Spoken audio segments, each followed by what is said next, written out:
Hi, Jodi. Welcome to the summit. I'm so excited to talk with you today. Hello, Dallas. Thank you. I'm so excited to talk too. I'm happy to be. Yes. Yes, I'll share your bio with everybody, and then we're going to dive into this wonderful topic about productivity for authors, which I just think is so important. I can't wait to hear the wisdom we get from you today. So let me just read your bio. Jodi is a productivity coach working with online business owners and solopreneurs who are stuck and in inaction due to confusion and overwhelm. During their work together, they discover how to translate their to-do lists, projects, and goals into doable and actionable steps so that they can create a consistent pipeline of clients and income. Jodi is all about making the most of life and believes that in order to do that, you've got to be productive and intentional with your time. Experiences are unlimited. Time is not. Make the most of your life by making the most of your time. I love that so much. And I just can't wait to hear your tips. So maybe we could start off just by kind of talking. Do you want to just briefly tell us kind of about being productive, and we'll get into like some tips that you have, but I mean, do you want to just kind of tell us in general, why it's so important, like you're saying, to be intentional with our time? I feel sometimes it's almost like my to-do list is running me instead of the other way around. So like, do you want to just kind of give us a general sense of like why this is so important to really take the time to focus on and to be intentional and to manage? For sure. You're not alone with that feeling of your to-do list running you instead of the other way around. So, yeah, there's a lot of reasons, and I'll take you through some of them. Why, like, planning, really, it comes down to planning when it comes to managing your time and making the most of it, like why it's so important. So, I mean, a lot of people do understand that planning serves some purpose and is of some importance, but they might not be quite sure, why it's so important exactly. So I like to talk about this a lot. So first and most simply, when you make a plan and you write it down and you spend a few minutes to think about it, what you're going to do, the stuff actually gets done. Like, it's so much easier to just get done, because winging it every day without a plan or strategy can paralyze us and stop us from getting started in the first place or taking any action, because it's really overwhelming to like store all of your goals and your to-dos in your head, right? Like, you're spending Yeah.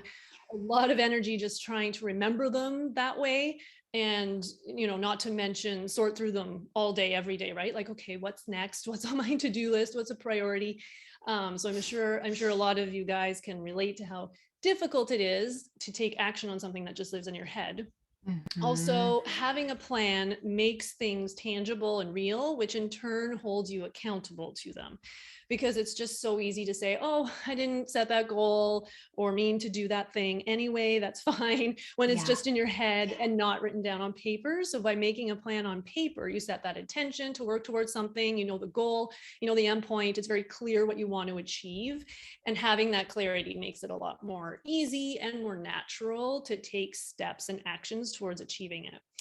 So also, there's a lot of time wasted in the morning when you wake up without a plan, not knowing how you're starting your day or like what's coming up or what's on your plate. So you end up spending a lot of time throughout the whole day trying to decide and deal with your huge to-do list, trying to decide what to work on, and trying to decide what's most important and what to do next. So being in constant decision-making mode like that is really exhausting and inefficient.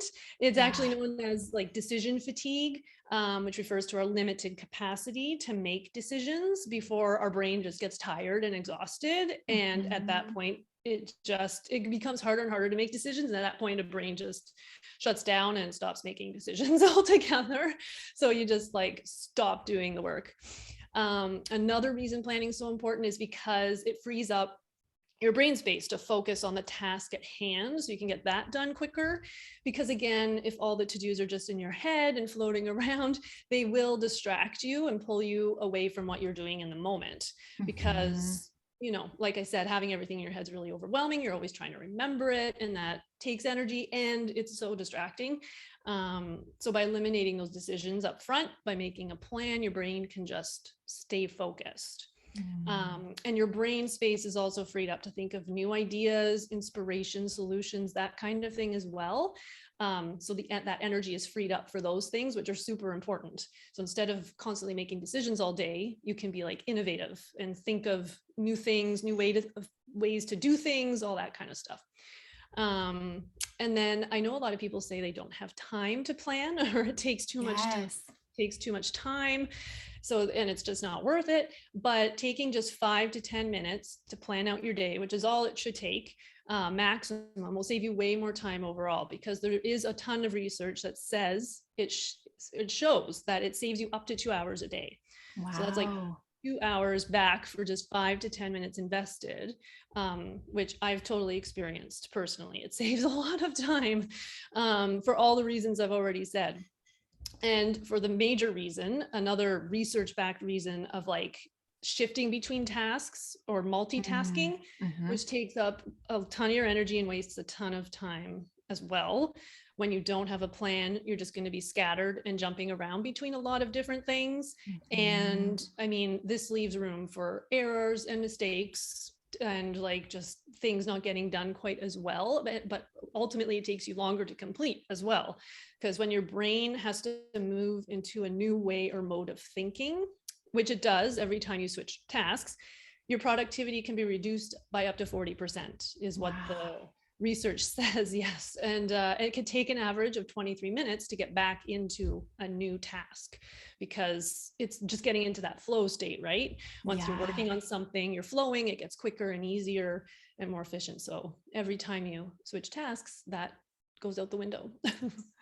So much comes up here related to writing a book. I mean, what you're just saying about that 23 minutes when you switch tasks, I think that all of us, when we're writing, we want to get into that flow state where the words are coming, you know, our fingers are flying across the keyboard, but it can be so hard to get there, especially at the beginning. And I think what happens to a lot of us is we sit down to write and we get a little bit in, but maybe we feel a little bit of discomfort, or we feel kind of that itch of like, maybe I'll just go check my email for a minute, or maybe I'll check social media. And even if we don't then get sucked into the new task of answering our email, even if we do then just check it for a minute and then try to get back to our writing, I think you're really hitting the nail on the head of why it's so hard to then get into the flow. Then that's like 23 minutes of us then trying to get back, you know, focused on our books. And I think, I mean, that right there, if you're able to just silence those distractions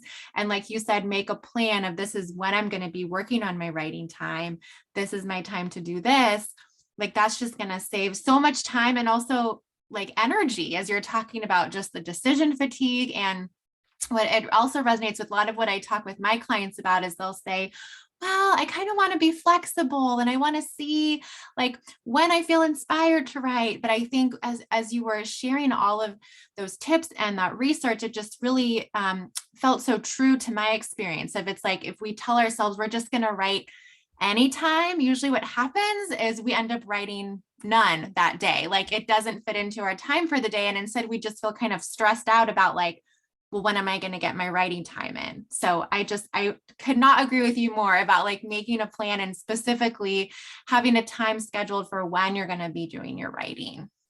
Yeah. And that's, a good point you make about sometimes people just want to stay flexible. They're like, oh, I don't want to make a plan. That's too restrictive. It'll restrict my creativity. But I mean, it's actually not true. There's an example I heard a while ago of like playing the piano or anything really, like you learn. And I play the piano for years, like you learn the basics, you have to learn the rules and have restrictions, but then you can make it your own, right? Creative like process, but you have to have some restrictions around it, right? Like how fast, like certain songs have a speed, they're supposed to be played or in a certain volume or whatever, but then you can create your own, like whatever you call it, tone to it. You can add your own creativity within those restrictions. So planning works the same way. Like have some restrictions, have some boundaries to motivate you and like prevent the decision fatigue and all that stuff and set you up. And then you can just work within those restrictions and still be creative. Yes. Yes. I love that so much. I think that's so true. And I would encourage people, if you haven't done a plan before, and if maybe you're feeling a little bit like, oh, I don't know if this would work for me, I would say just try it, right? Just like try it and see what it feels like. And you might be really surprised at how it actually feels a lot more freeing for you. And that your creativity does show up even more, like Jodi's saying, with a little bit of those restrictions. What about Jodi? In our just correspondence before this talk, you had some other great tips. Like one of them was about breaking down projects, which I would love to hear more about, because I think that's also a place where people can feel really overwhelmed and not be productive because they're either going into other tasks, multitasking because they feel overwhelmed, or maybe they just don't even get started because they like don't know where to start. So would you share some tips with us about breaking down projects to be more productive? For sure. Yeah, this is something I work on with basically all my clients because it's so important, breaking stuff down. So, because it's just a big challenge I see come up again and again is goals and projects that are written down on their to-do list that are just big and vague. Like it's the big project and then that's it. Yeah. like launch my book or whatever, something like that. So, I mean, this doesn't work because it's not immediately actionable. It's not something that's immediately actionable because it's really unclear what you need to do and what the next step is. And it's really difficult to take action on something written down that, includes words like plan or implement or develop or increase or grow, like grow my email list or whatever. Like these are great words for your larger long-term projects, like your big goals and your vision and stuff, but they're way too big and vague to include on a daily to-do list or a shorter term plan. So big, vague items on your to-do list, just too confusing and you'll end up skipping them and getting distracted and all that stuff. Your brain, it's got to figure out what's going on and make sense of things before it can take action. So it's just really hard to sort through the finer details when they're not clearly laid out and written down in a plan. So what you need to do instead is break them down, break those down for your shorter term, like time frames, like your week and your day. So break them down, get them really specific. So each item on your to-do list, that's a broken down item of your bigger goal, will make it much easier to get done. Your brain will know exactly what to do. Therefore, it'll be easier to take action on, and you can fit it into your schedule more easily. Like imagine trying to fit in launch my book into your weekly schedule versus like write the intro or something, or page one. It's manageable when it's broken down because it takes less effort and energy to do. So then you get it done quicker and ultimately cross it off your list quicker. So when breaking your big goals down into smaller projects, as a rule of thumb, each broken down task should take you no more than 5 to 30 minutes to complete, like each broken down task. And when you look at it on your to-do list written down, you know exactly what to do. Like there's no confusion or question in your mind, like, oh, but what does that mean? Or what do I have to do in order to get that done? It's very clear. And you can therefore you can take immediate action on it. So a good place to start doing that is just by asking yourself, what is the smallest, simplest thing I can do right now? Where can I start? What's the first thing, the simplest thing I can take action on? So this is perfect also when you get distracted or pulled away from what you're doing, because it's much easier to just come back to that very specific broken down task and know where you left off and pick it up again.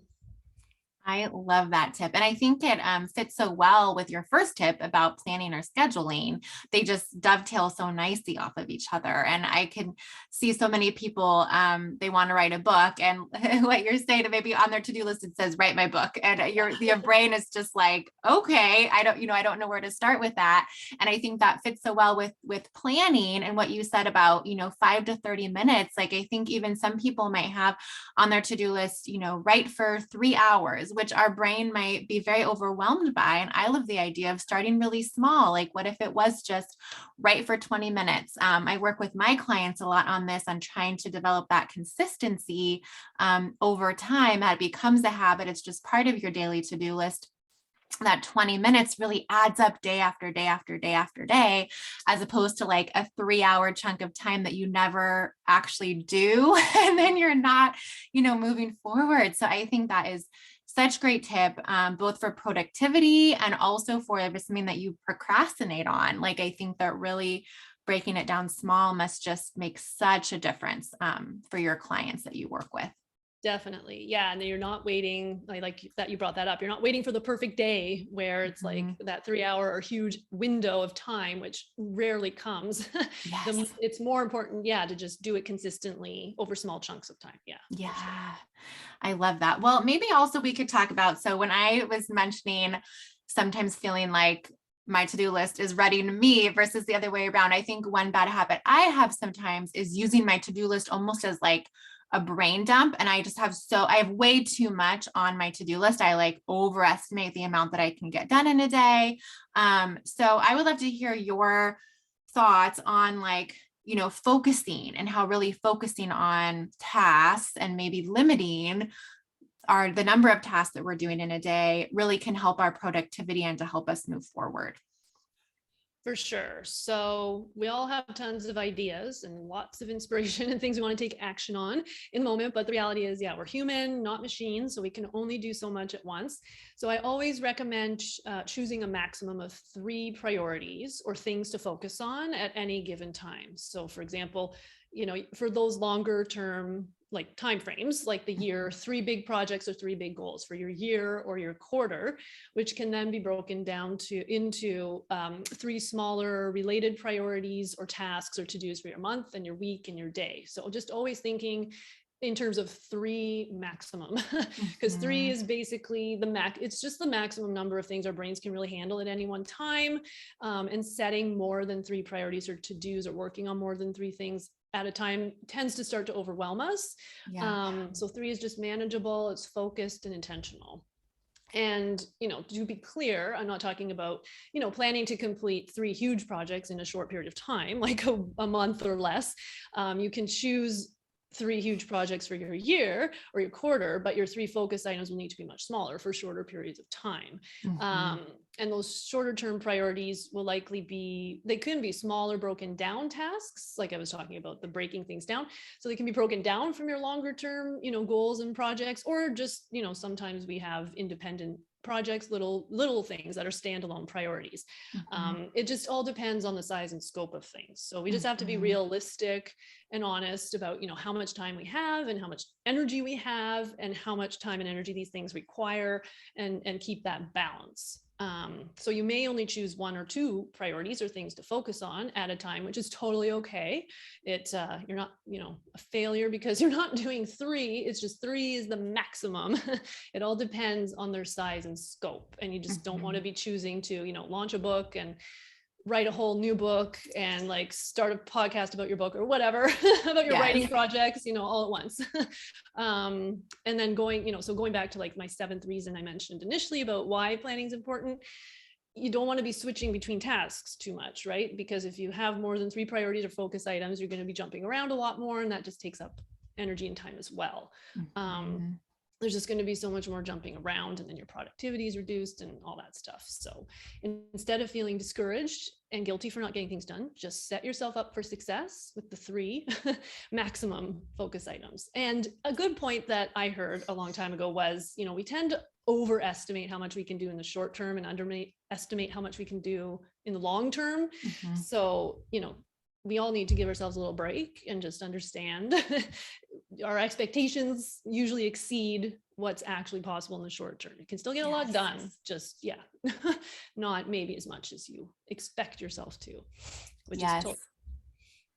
I love that so much. And I think too, what you're saying, how the second part of it about maybe underestimating the amount we can get done in a longer period of time is that if we consistently overestimate on the short term, we're going to feel more discouraged. Maybe we're going to give up, or we're not going to want to even try as much, versus if so much of what you're saying is really about setting ourselves up for success, building our confidence that like, we can do this. We are productive. I think we've all felt that energy that comes when we really feel like we're in the flow, we're checking things off, we're focused, that just feels so amazing. And it's like, imagine what you could get done in the long term. If, like Jodi's saying, if you really try to set those boundaries, restrict yourself in the short term and just really set yourself up for success. I love that so much. And I love the number 3 too, for maximum. I talk in writing a lot. If you think about stories, like 3 is just kind of a magic number. I call it the rule of 3. Like it's Goldilocks and the 3 bears, the 3 little pigs. Like throughout cultures and throughout time, it just seems like 3 is a number that comes up a lot